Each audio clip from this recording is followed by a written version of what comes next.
I mean, the funny thing is, earlier that day at like 2 o'clock, I was supposed to have a meeting with the deputy of community corrections, and canceled it because of weather.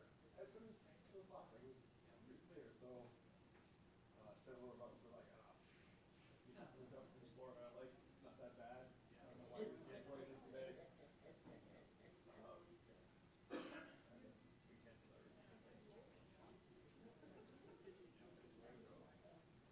But yes, thank you for not coming in anyway.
Who was the second memorial service?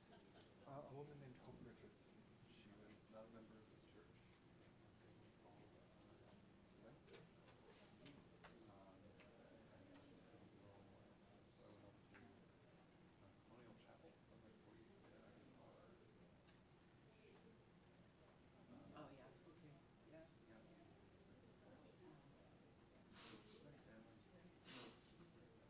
Hard line. How old did she?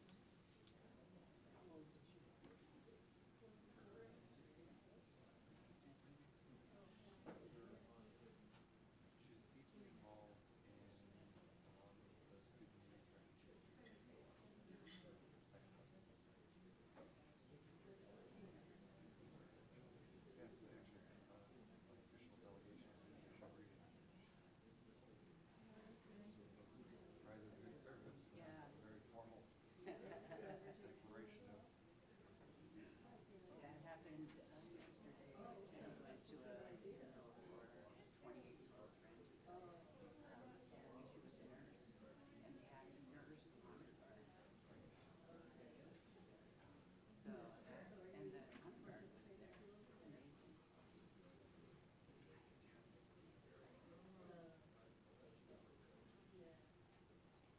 I'd forgotten that Stacy had worked so closely with Marshall. I'm so glad she was able to speak with her.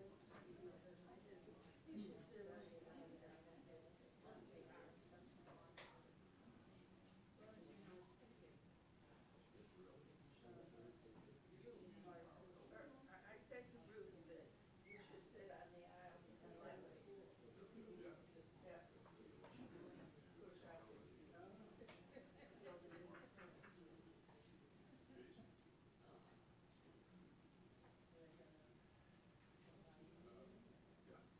You watching football all day? I'm actually back over at the Cedar Dogs. Yeah, oh, they'll love meetings at 3:30 or something like that.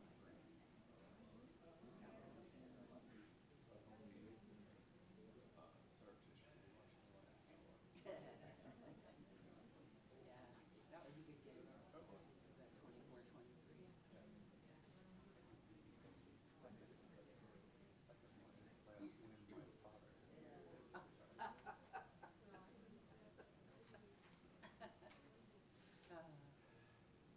Yeah.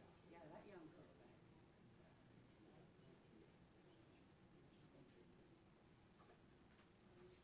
Well, start.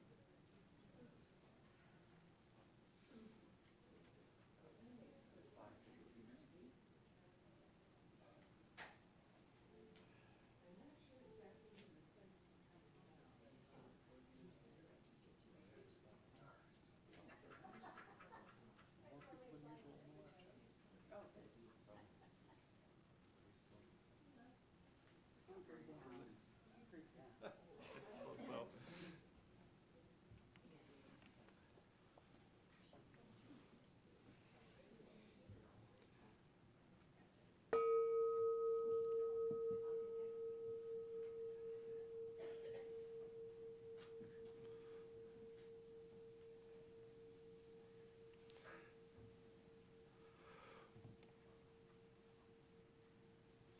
Good morning, all, whether you are joining us in person here at 6300 A Street or on our live stream. Welcome to the Unitarian Church of Lincoln. I'm the Reverend Dr. Oscar Sinclair. I'm joined by our worship associate, Judy Hart. Welcome to this place that means so much to so many people. This beacon of liberal faith in Lancaster County and this sanctuary of care and community for all who come through these doors. The Unitarian Church of Lincoln aspires to be a loving community, uniting reason with spiritual exploration to transform ourselves and the world. All of that work that we say that we are about begins with welcome. So whoever you are, know that you are welcome here and invited to be a part of this thing that we do together. It is hard work being a church that embraces all people and that has no specific dogma. Hard work, but work that can transform the world. So, whoever you are, wherever you came from this morning, whatever storm you are going into this afternoon, know that you are welcome here in this time. Set your feet flat on the good earth. Take a deep breath. And we'll begin.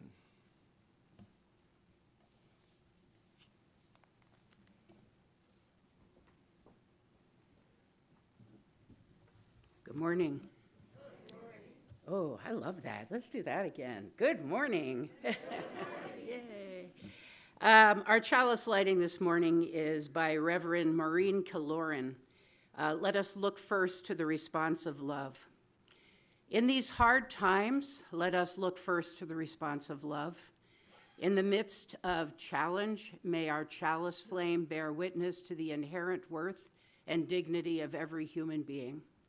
In the midst of uncertainty, may our chalice be the beacon of encouragement, that our values may guide our choices. Let us first look to the response of love. So let's sing together as I attempt to light the chalice. And we're going to sing hymn 1068 in the Teal hymn book called Rising Green. Stand, sit, as ever you are able.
Good morning. I'm Kim Zeman. I'm filling in for Chelsea, our Religious Growth and Learning Director today. If we have any children who'd like to come forward to take a better look at the slides and hear our story, they are welcome. Our story today is called Thank You, Miyuki by Roxanne Marie Galliez, illustrated by Sansoon Ratanavan. Lilac dew and mist on the grass. Grandpa wakes early to greet the wind. Close on his heels, Miyuki tries to mimic him. Arm in the air, right foot lifted. She falls to the ground. Grandpa, Tai Chi is too hard. Content and smiling, Grandpa dances slowly, his arms drawing curves in the sky. Miyuki bounces up and down restless. Grandpa, let's do something else. Patience, Miyuki. Can't you see I'm taking care of myself? Grandpa asks. I can take care of you too, Grandpa. I'll make you some tea. Miyuki flutters away quick as a butterfly to make some tea. She moves so fast, she startles the sleeping birds on her painted porcelain tea set. But Grandpa doesn't hear her clattering. She fills the teapot with cold, clear water and sets it down next to the chipped teacups on the garden table. Grandpa, it's ready. Grandpa, are you sleeping? Grandpa sits peacefully, his legs crossed, his eyes closed. He doesn't move when Miyuki waves a fan, cooling his face. When he finally opens his eyes, Miyuki freezes in place, still as a statue. What is it, Miyuki? Grandpa, I made some tea for you. Thank you, Miyuki, but I just wanted a moment to meditate. What's meditate? Is it a game? Teach me. I want to meditate too. Grandpa regards Miyuki with delight and gives her a kiss. Very well, Miyuki. Let's drink this delicious tea you have kindly made. Grandpa shares the cold water with Miyuki, paying close attention to all the flavors she describes, savoring it as if it were a rare tea. When do we start to meditate, Grandpa? Without a word, Grandpa stands and begins to walk calmly down the garden path. Miyuki follows him. While Grandpa regards the ground beneath his feet, Miyuki bounds ahead of him. When do we start to meditate, Grandpa? Grandpa takes Miyuki's hand, and together they watch the bees hovering, the stone standing still, the grass slowly growing. When they reach the river, Grandpa watches the water. Giggling, Miyuki throws in twigs and watches them float away. When do we start to meditate, Grandpa? Grandpa seats Miyuki next to him and shows her the light playing on the water. Miyuki, look at the water, not the flow, not the twigs floating by, only the water in front of your eyes. Grandpa lies down in the soft grass and Miyuki nestles against him. When Miyuki looks at the clouds, she sees thousands of shapes. I see a fox, a hen, no, a lamb, a horse, a bird, she shouts. What do you see, Grandpa? Grandpa smiles, satisfied just to be lying in the warm sun, feeling each blade of grass beneath him with Miyuki at his side. I see a cloud, Miyuki, a cloud watching a grandfather and his granddaughter. Miyuki looks at the clouds again and tries to see just clouds, but her mind wanders. Grandpa, does this little cloud have a grandfather too? Yes, Miyuki, I'm sure he's watching over her. When little raindrops begin to fall, Grandpa doesn't move. Laughing, he opens his mouth to taste them, and Miyuki does too. As the day gets dressed for night, Grandpa and Miyuki take a tranquil walk back home. In front of the garden gate, Grandpa stops to smell a rose before it closes. Grandpa shows Miyuki the rose, and she closes her eyes and breathes in its sweet perfume.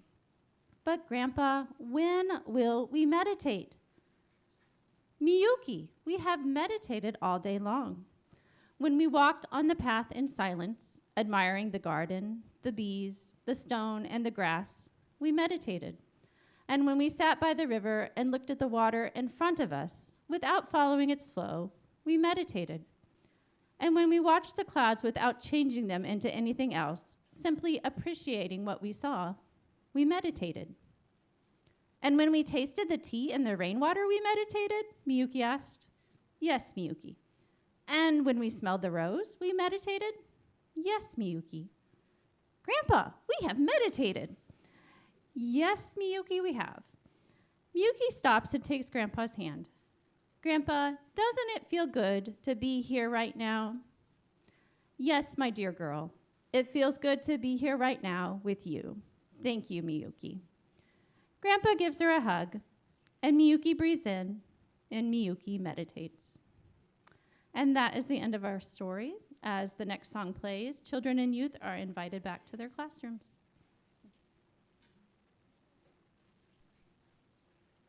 We'll try this again, twice through. In other words, do the repeat. First, the drone. Bill, I think the next song is a recording. Oh, three instruments. Yeah. Sorry. And then we'll. Yeah, then after choices.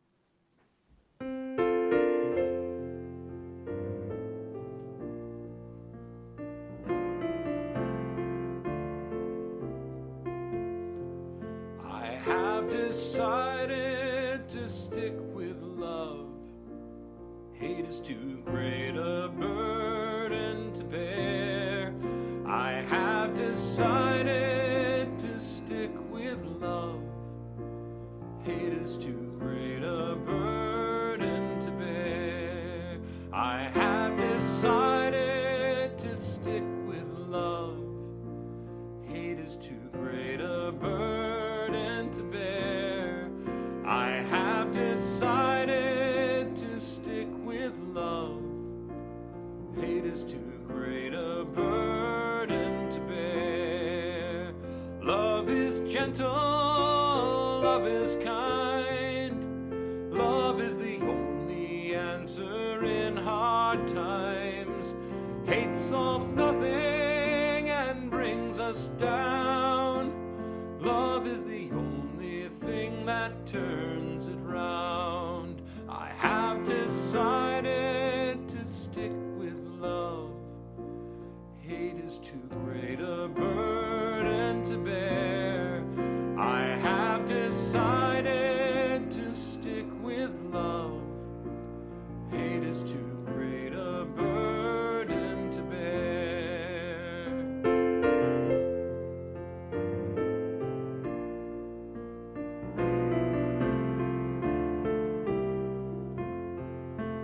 Dream of love, dream with your heart. When setting out in life, make love your start.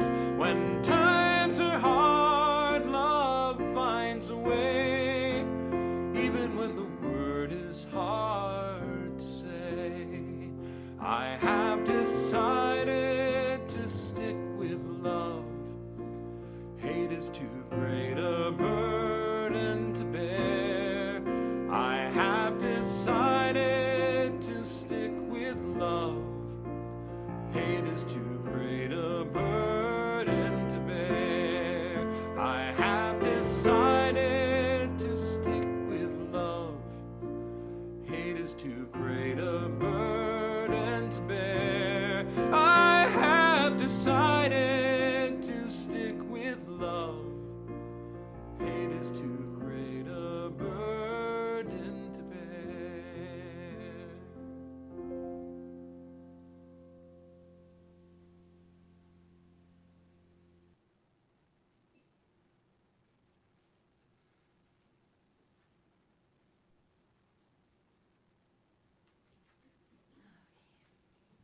Good morning, everyone.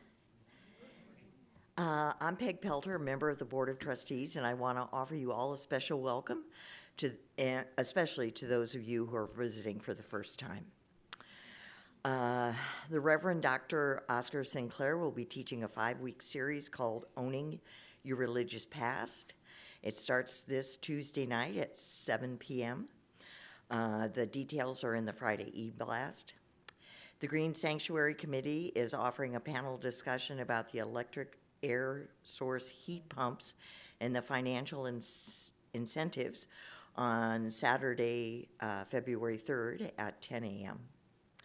After the service, Melody from the Nebraskans Against Gun Violence will be offering a Q&A session about gun legislation. If you would like to, please grab a cup of coffee and a snack. We got plenty of snacks out there. And come back to the sanctuary. Thank you.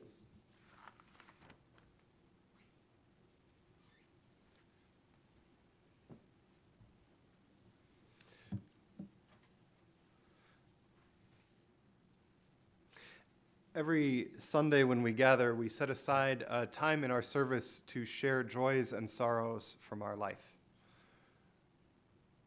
The poet Khalil Gibran says that joy and sorrow are inseparable. That when you are sorrowful, look at what is in your heart, for surely that is what has brought you joy. And when you are joyful, look into your heart, because that is what can also bring you sorrow. We say that at memorial services, and we say it every day we gather here, as we set aside time to share those moments with each other. Sorrow is easier born in community. Joy is easier to celebrate. So into this shared space, would you share either your name or the name of somebody that you are holding in sorrow, either by speaking it or sharing it into the chat? And I'll note as we start that yesterday many of us gathered here for the memorial service of Ray Cedardahl, a member of this congregation. In addition, this week I did the memorial service for a woman in our community named Hope Richardson, as we keep her family in our hearts as well. What other names do we hold in sorrow this morning? Raymond? Vera?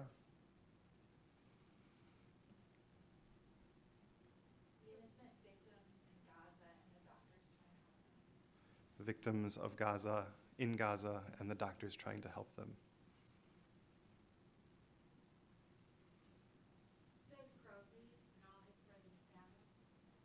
Ben Crozy and friends and family.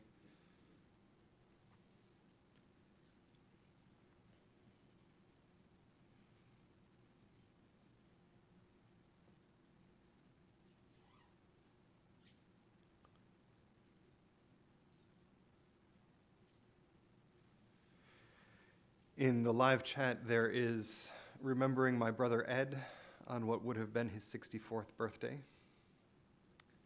Sorrow for Kathy, and from Amy Miller, sorrow, Mom ailing in body and in mood.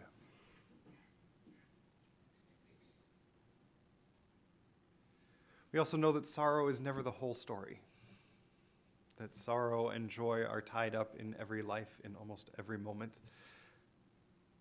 What names are we carrying in joy this morning? Tom Winter is going to turn 80 on Sunday. Saturday. There's going to be a party here at the church. We hope you'll all come. I'm Ruth Fink Winter. I'm his daughter. Rose Winter, his other daughter, will be here. And we hope that you, as part of our family, will be there as well. Tom Winter is holding a birthday party on Saturday at the church.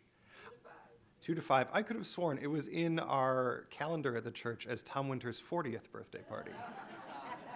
He thinks he's 19. Okay. We are celebrating Tom Winter of some age. Happy birthday, Tom. Other joys. Our church's kitchen crew, who showed up yesterday. For all of you that were here yesterday, let me extend a thank you from the family.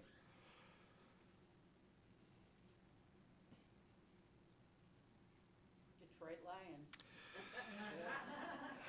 Joy for the Detroit Lions who have now won 2 playoff games in my father's lifetime.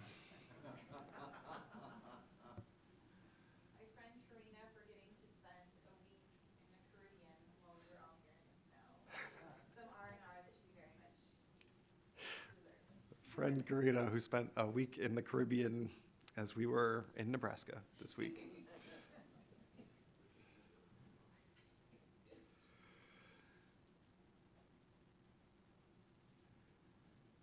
There's a sorrow for Wendy in the chat. There's also gratitude for Jackie and Bob Egan, who delivered a meal on a Nebraska winter day. A joy that Monica is 26 today. Happy birthday to Monica.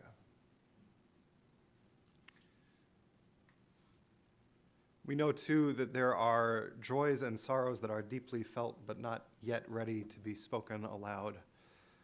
So for all of those joys and sorrows, let us hold a moment of silence.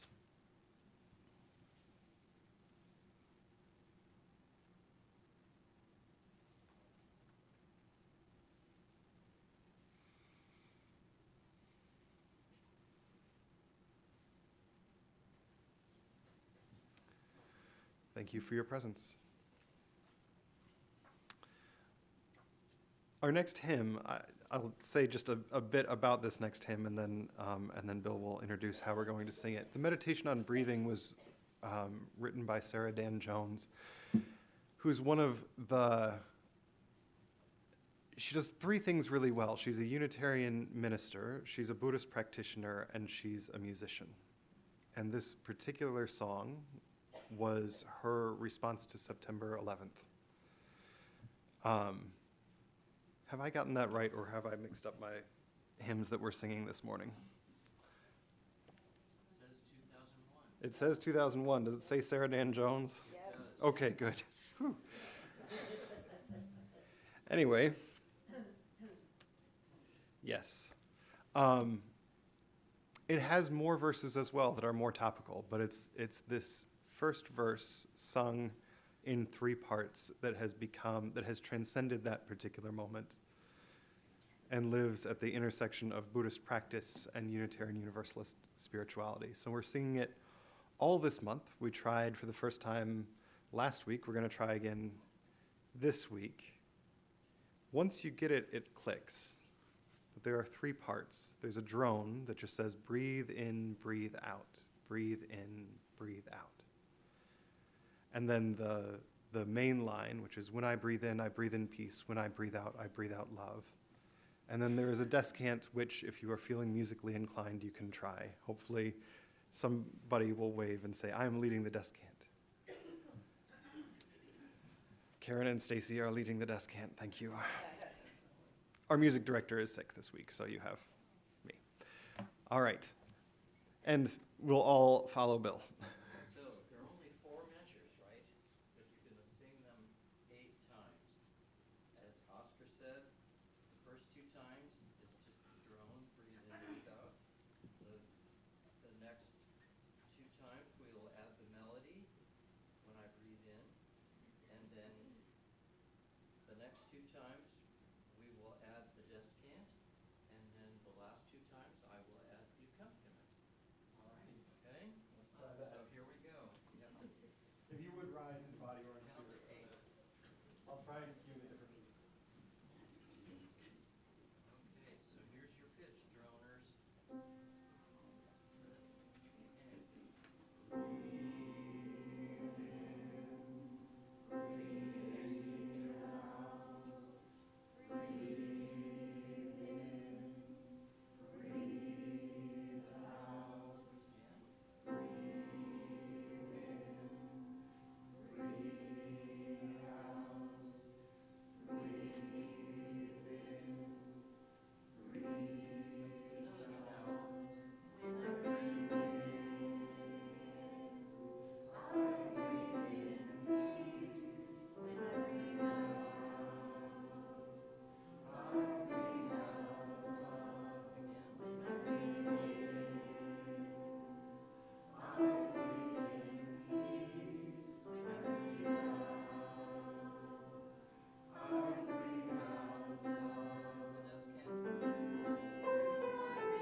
we do this, we sing the same hymn every week for a month so that we get the hymns that we're doing this into our brains.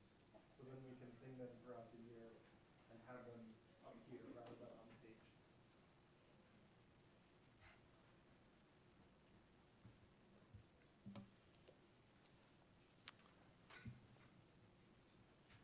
So the other thing that we do once a month is a program called Share the Plate. So every week we take up a collection, we say, to support the work of this church and our partners in the community. And once a month, we set aside that collection to support a particular partner. These partners are voted on by the congregation at our annual meeting in May. So the whole collection, everything that we get in cash today or anything that we get online, especially if you select Share the Plate when you're giving online, will go to Nebraskans Against Gun Violence. And to say a little bit more about that group and the work that they do, I would love to welcome Melody Vaccaro, our congregational vice president, but also one of the founders of Nebraskans Against Gun Violence.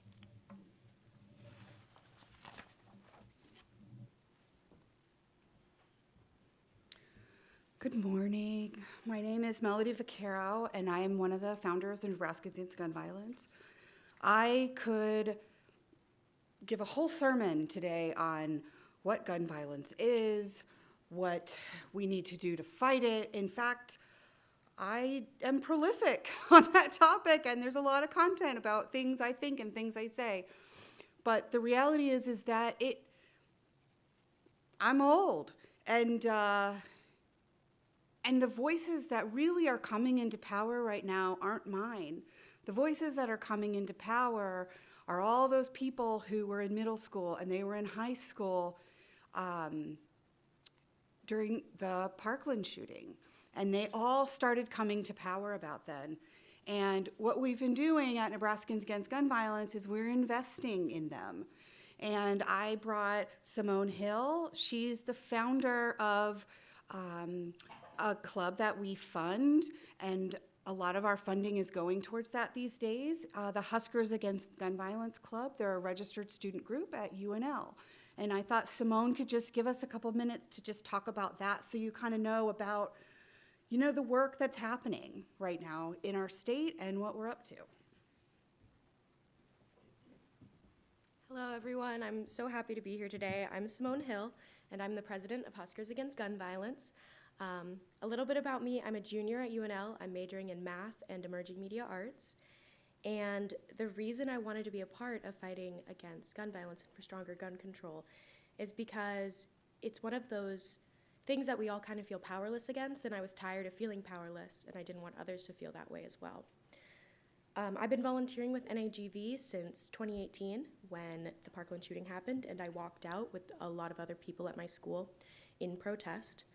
And in the past year, I've taken on a larger role with NAGV by founding HAGV. This organization is dedicated to giving students voices and the power to be heard. Recently, we had an art gallery showcasing student works about gun violence and gun control in their lives, and we received over 20 pieces and were able to put them in a 2-month-long mini gallery. And that was a really big win for our group. We just want to give students ways to fight for a better future because a lot of them have the desire to do it, they just don't know where to channel that energy, and we help them with that.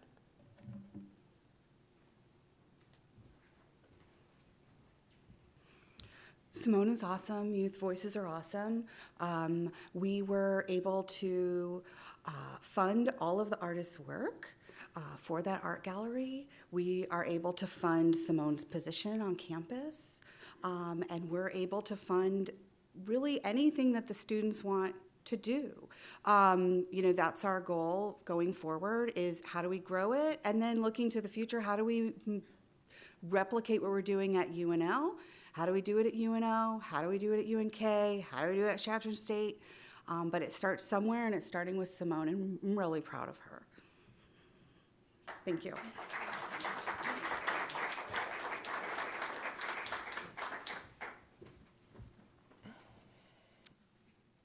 So as this next song plays, the ushers will pass a plate for an offering. As a reminder, any cash in the plate will go to Nebraskans Against Gun Violence. Any checks that have Nebraskans Against Gun Violence in the memo line. Likewise, you can give online by texting UC Lincoln and the amount you wish to give to 73256. If you are doing that as part of Share the Plate, just click the Share the Plate button in that form. The offering will now be gratefully received.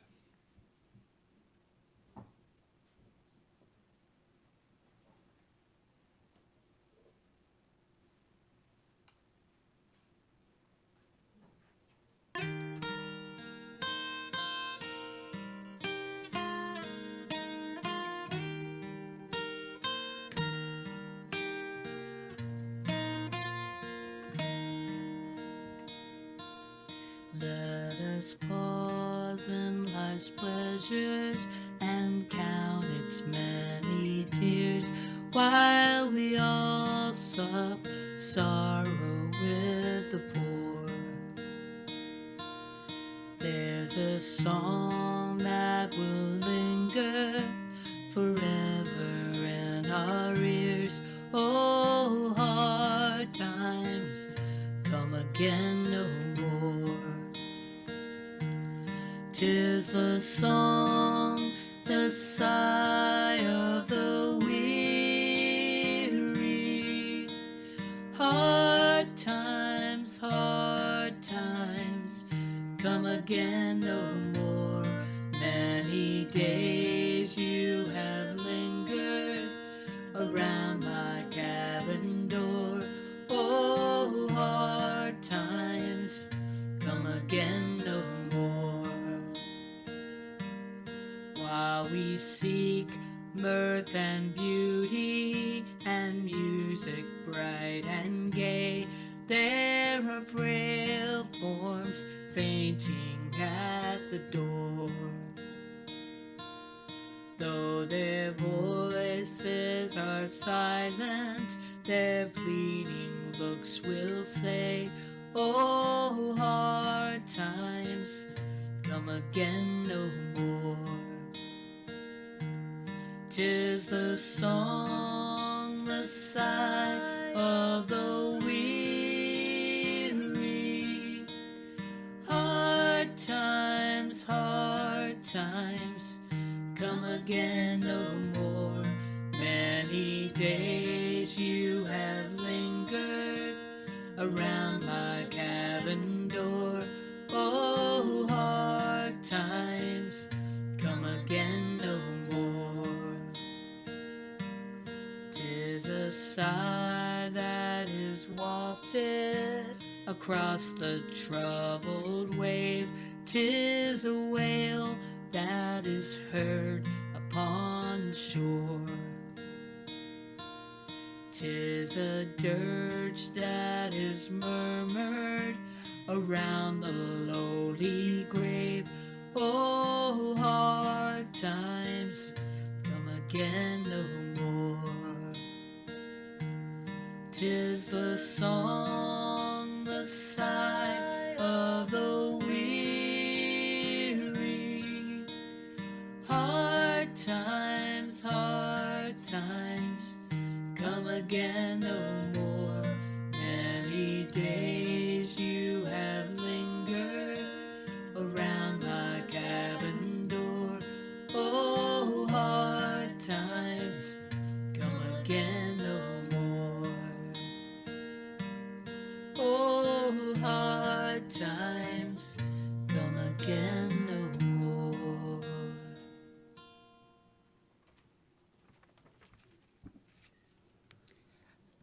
Our reading today is the parable of the poisoned arrow. The story describes an exchange between the Buddha and a monk called Malunkyapata, who approaches the Buddha with a whole host of questions that he thinks the Buddha has ignored. Questions considered central to other areas of philosophy and other religions, such as, is the cosmos infinite? What happens after death? Is the mind made of the same stuff as the body?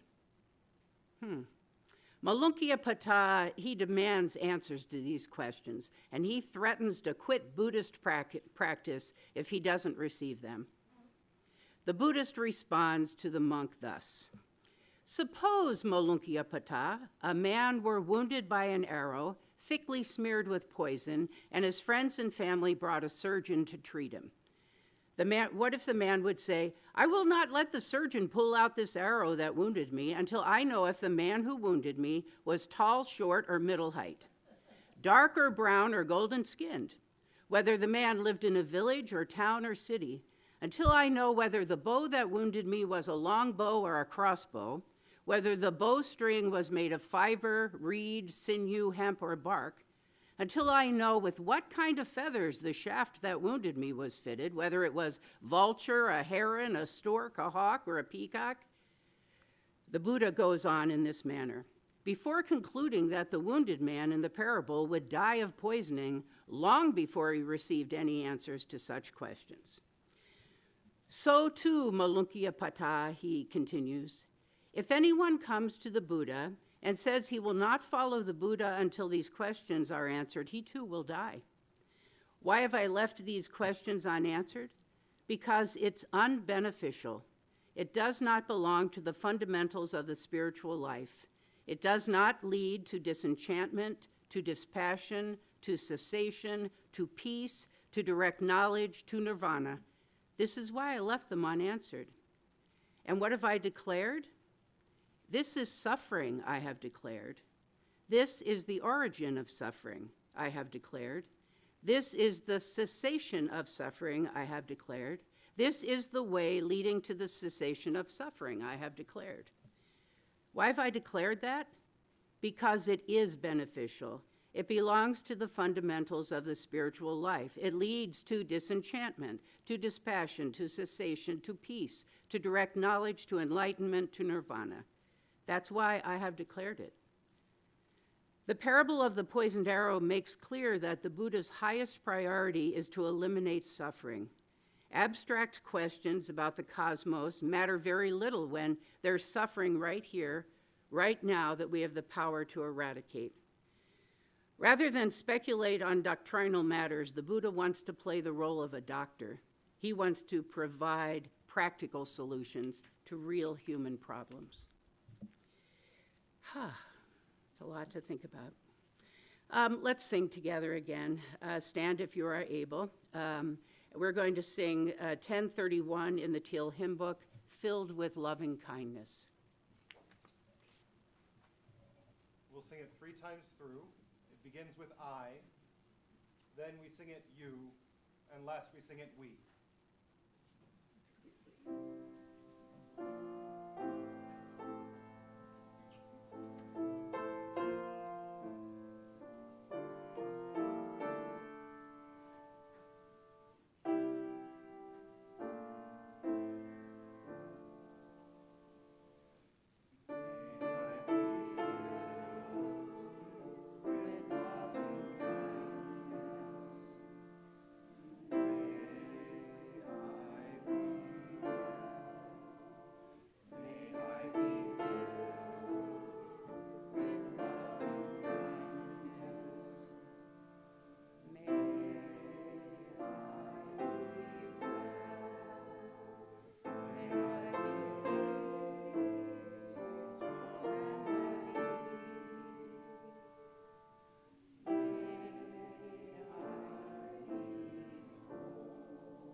The purpose of the Unitarian Universalist Association is to actively engage its members in the transformation of the world through liberating love.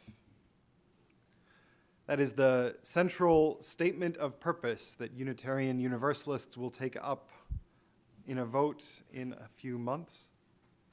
And in the lead up to that vote, we're talking about different components of the proposal, talking this month in January about liberating love. Specifically, these last 2 weeks, what do we need to be liberated from? Last week we talked about liberation from systems, right? How systems that humans create diffuse responsibility over large groups, making it hard to recognize the dignity of individuals caught in them, or the connections between us. How it is the church's role, then, to make the moral case for changing the system, for standing in the public square and asking, as Martin Luther King did 50 years ago, why are there 40 million poor people in America? Or as we did last week, why are there over 100 people who have spent more than 6 months at the county jail, a facility designed for short-term pretrial stays? We might add today, why can we not figure out school shootings? 3 days ago, I sent my wife Stacy an email saying, doesn't it seem like we're getting a lot of evacuation notices from Ailish's elementary school? They all start the same way. Your child is safe and learning continues. But we evacuated the school today. Countless of those even this year. Not countless, 5 or 6. But in the space of a school year, it feels like a lot. But of course, this question of systems, this question of injustice is not actually the only place that we get stuck. It's not the only thing that we need to be liberated from. It's not the only thing that needs to be transformed. I talked last week about the magnitude of need that we see here at 6300 A Street. How many people come in caught up in systems that diminish them. But it is also true that we have a lot of people struggling, not because they are caught up in human-made systems of oppression, but because life is really, really hard some days. There's a parable in Buddhism that we've already come back to a few times already this year that goes like this. Once upon a time, there was a young woman named Kisagutami. She married and had a son, a lovely little boy, and then disease struck her village, and the young child got sick and died.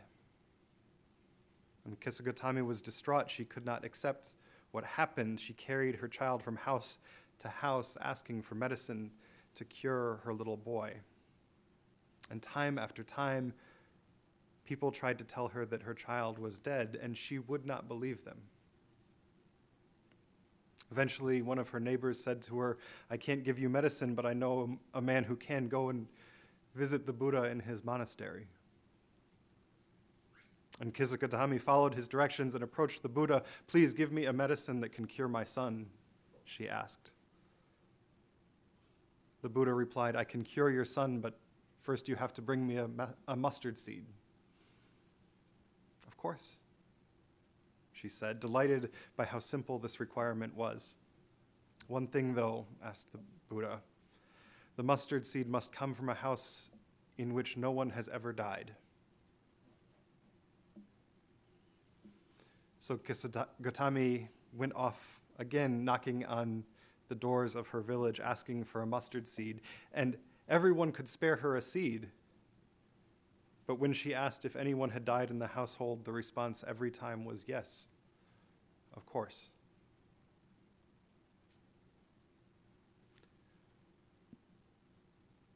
Loss is universal. That parable goes on to say that through recognizing the universality of loss, Kisagutami received enlightenment. In the last 3 weeks, I've talked with 3 families planning memorial services. And here's the thing, that bit that we say as part of Joys and Sorrows almost every week is true. Our joy is our sorrow unmasked. When you are sorrowful, look again in your heart, and you shall see that in truth you are weeping for that which has been your delight. Because the best scenario, a life that is lived in fullness, love, and joy, ends with families grieving. That is a chapter that has to be read. And in some ways, the deeper the love, the deeper that despair can be.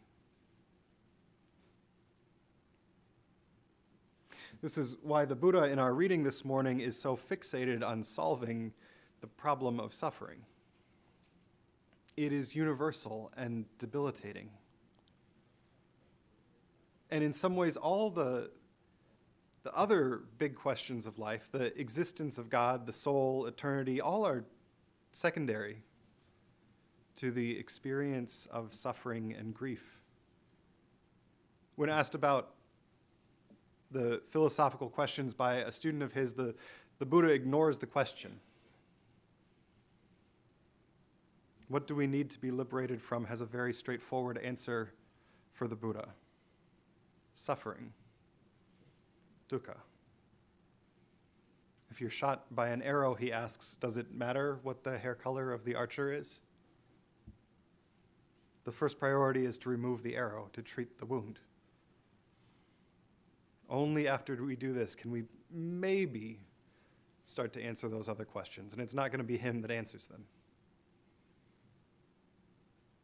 Treating the wound of suffering for the Buddha starts out with 4 truths. Life always involves suffering. This is part of the human condition. It is universal. Second, that suffering has a cause, and that cause is twofold: desire and the illusion of the self. Both are an attempt, he says, to grasp and make permanent what is ultimately impermanent and changing. Third, that suffering can end through enlightenment, and that enlightenment is always available. And fourth, that the path to enlightenment is available through the tradition, through the teachings that he presents.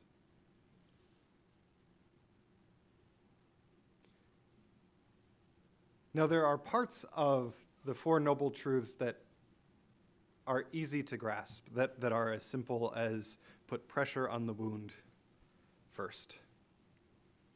And there are pieces of it that, at least to me, are deeply counterintuitive. I am the product of a particular culture and history, and so I struggle with the idea that self is an illusion. The sense of self feels very real in my experience. The quasi-mystical experiences that I've had in my life aren't really a sense of self dropping away, but the reverse. Moments when I've been most conscious of a self that's there, underneath and beyond the name or experiences it carries. A sense that there's something, a story or a soul that is more than Oscar who lives in Lincoln in 2023. That would likely be a significant stumbling block were Buddhism my primary theological lens. But for now, we can do as the Buddha suggests and say the problem, the arrow wound that we are trying to heal, is not whether or how the self exists. It is how do we liberate ourselves from suffering. Because despite struggles over self, I can see Buddhism's approach as an elegant answer to the human condition. The more we hold on to things, even especially our sense of self, the more we suffer as those things just inevitably change and fade away. What do we need to be liberated from? What we talked about last week is absolutely true. We need to be liberated from injustices in the world, even systems created by well-meaning people that create outcomes that we have to change, that we must be set free from, that we must set others free from. But we also have to take up seriously teachings like the Buddha's, how human life seems intrinsically tied up in suffering. So here's a thought experiment. Last Sunday, we talked about liberation from systems, right? How systems we create, say criminal justice, oppress folks, and how through interconnection that diminishes the humanity of all of us. We talked about criminal justice, but we could expand it to Martin Luther King's 3 interlocking evils: racism, militarism, economic injustice. Now suppose we solved all that. It's a big lift, but go with me for a second. Imagine a world where poverty, racism, and war no longer haunts our societies. We fixed it. We've built a utopia where everyone has access to education, healthcare, the full flourishing of human life, the promised land that can be, as one of our hymns puts it. Imagine that world for a moment. Now, would that world have ended suffering? No. No. Losing a spouse after decades of marriage is painful. That world doesn't solve that. Kids discovering themselves, growing up and moving away from home is joyful. I look forward to it.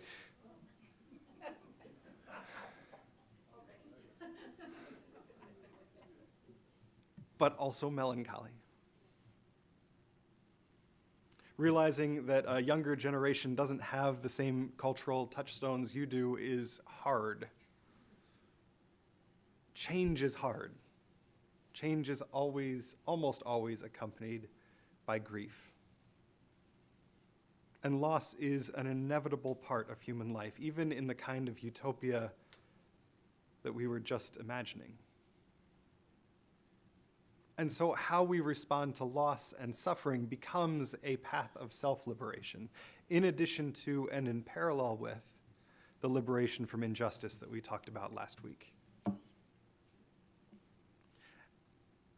And in case this has all been too hypothetical, too sort of philosophical a sermon, here's a more concrete, if lighthearted example.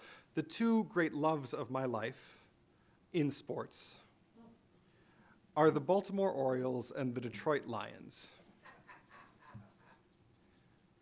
Right, so some people audibly winced. I heard at least one person tisk-tisking me. The Lions have been bad my whole life. They have been bad my father's whole life. Not just bad, but spectacularly, season-alteringly bad. They're 2 great superstars of my lifetime have both retired early, not gotten traded to other teams. They've retired in the prime of their career because they were so tired of playing for the Detroit Lions. And here we are in 2023 in the midst of this. We're in 2024. Yeah, they were bad in 23 as well. But in 2024, we're in the midst of this magical season where they're playing well. They're winning in the playoffs. It seems like utopia in Detroit. So any Lions fan will tell you that the basic tenets of Buddhism are correct, that life is suffering. We know that.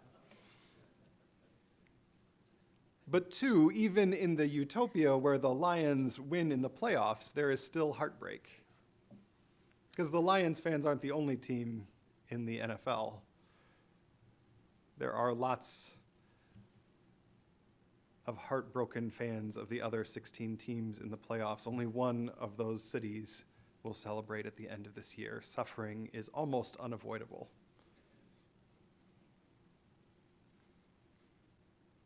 All right, so one option is Buddhism. Now that we've taken that road through the National Football League on a Sunday morning, one option is Buddhism, letting go of attachment and the self. Another way of answering the same question, looking at the same wound from the arrow, another school of thought is Stoicism and its idea of amor fati, love of fate.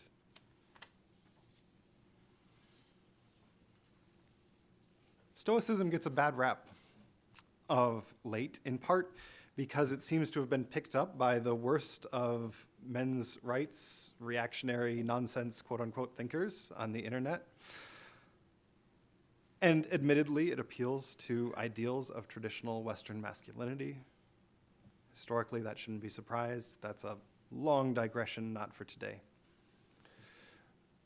But Stoicism is a branch of Greek philosophy founded about 300 BCE, so about halfway between the Buddha and the historical Jesus, so right in that same milieu.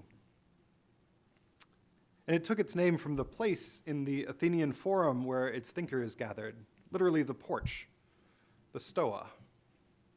They are the porch thinkers. And it's still a philosophy I often resonate with, even given its most common promoters in pop culture. There's a piece from Marcus Aurelius' Meditations that I go back to often. And see if you can see how it's similar to the piece from Buddhist scripture that we read earlier, and then see if you can see where it diverges. As a note, I've changed some gendered language in this quote. Be your own master, Marcus Aurelius writes, and look at things as a person, as a human being, as a citizen, and as a moral creature.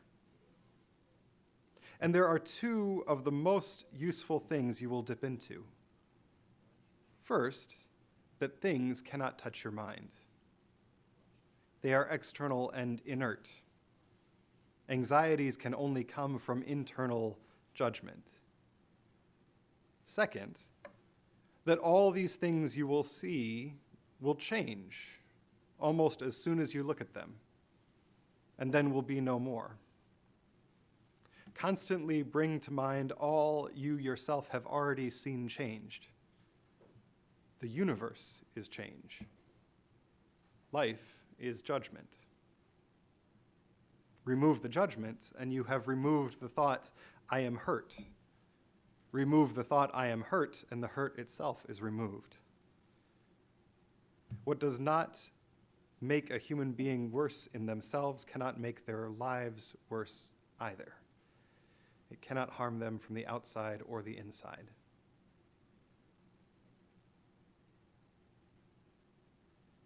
So in some ways that sounds very Buddhist. But what mattered to the Stoics, their path to liberation, was not dissolving the self, but differentiating the self. Did you catch that distinction? So here's Epictetus, a few hundred years before Marcus Aurelius. People are disturbed not by events, but by their opinions about events. There, the pronoun is still there, differentiation. I am not what happens to me. The I is still present in that. Now that's a powerful tool, but it does have some pitfalls. Marcus Aurelius was more properly Emperor Marcus Aurelius, writing philosophy as a side gig while leading armies and deciding tax policy. We might assume that one, he had a healthy sense of self, and two, relatively few material deprivations as the Roman Empire. He was, to read our contemporary language onto a historical system, a person of immense privilege. And so his writings about the necessity of loving one's fate are ironic, in a sense. It's easy to love your fate when you are the most important person that you know or will ever know. The emperor almost certainly contributed to the systemic injustices of his day. But Buddhism and Stoicism are more concerned with the practical and the individual rather than the collective, the systemic, or the theoretical. They're tools for removing or at least diminishing some of the suffering that seems to be part of the human condition. What do we need to be liberated from? Systems of oppression that diminish our collective humanity. But also this arrow that seems to be sticking out of us as part of the human condition, where we try and control ourselves and our surroundings, where we try to make it the way that we want it forever and always, when the only thing that we know is true is that it's going to change.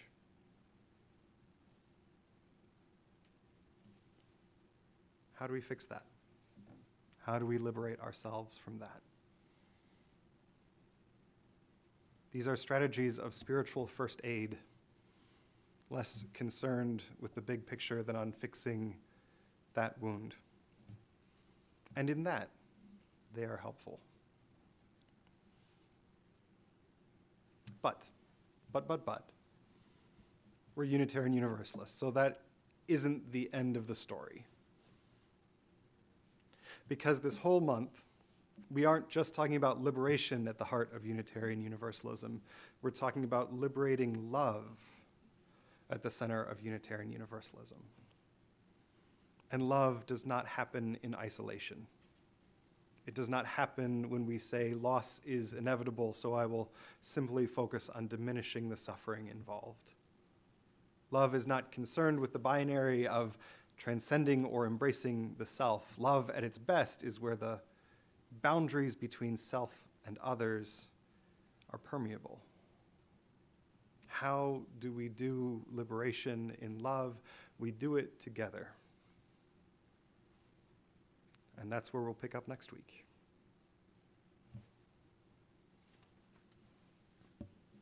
Our closing hymn is also in the Teal hymnal, number 1057, Go Lifted Up. It is a short hymn, so we will sing it twice through.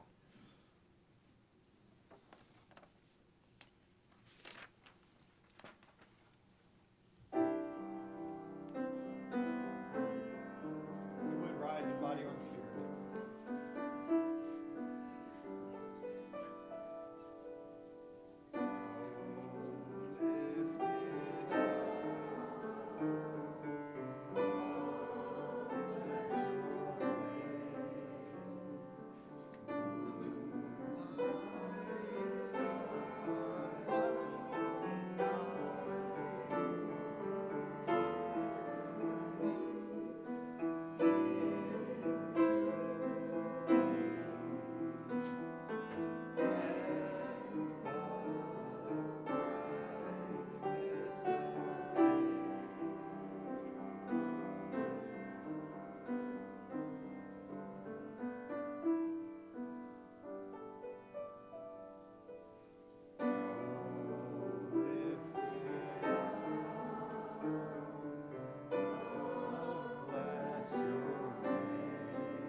Go lifted up, go in peace, and go in love.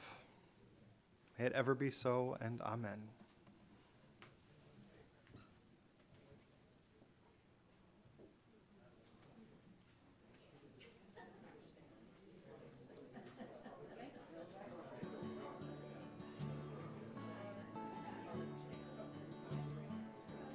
Tide is rising, and so are we. The tide is rising, and so are we. The tide is rising, and so are we.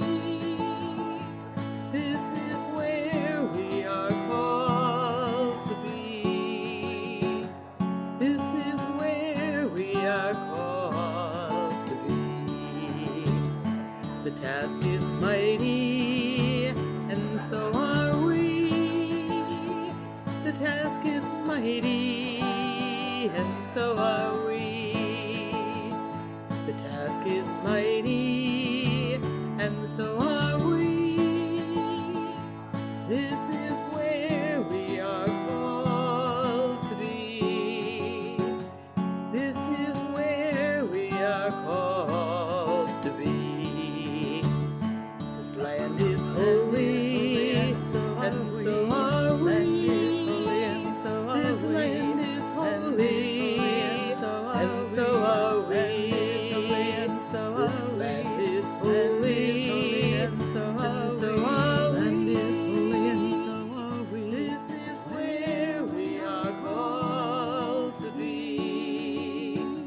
This is where we are called to be. The storm is raging, and so are we.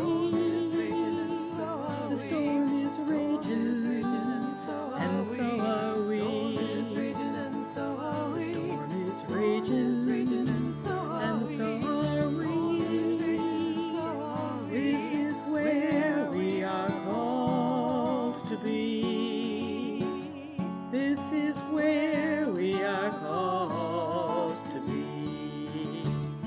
The world is ready.